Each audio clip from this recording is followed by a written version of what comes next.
ज्याला हात नाही ना त्याला विचारा हाताची किंमत काय असते, ज्याला पाय नाही त्याला विचारा पायाची किंमत काय असते, ज्याला डोळा नाही ना त्याला विचारा डोळ्याची किंमत काय असते. जसं दादा ज्याच्या जीवनातला बाप गेला ना त्याला विचारा बापाची किंमत काय असते. ज्याचा बाप जीवनातून गेला ना दादा त्याला विचारा बापाची किंमत काय असते.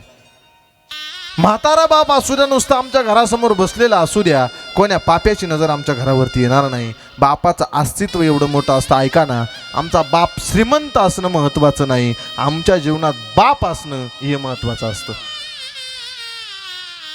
आमच्या जीवनात बाप असणं हीच खरी मोठी श्रीमंती असते.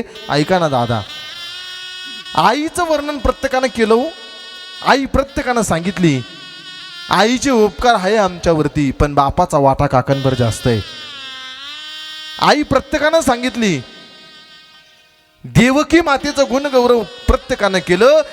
जरी कंसाशी कळेल माझ्या बाळाशी मारेल आकंत करणारी देवकी प्रत्येकालाच दिसते.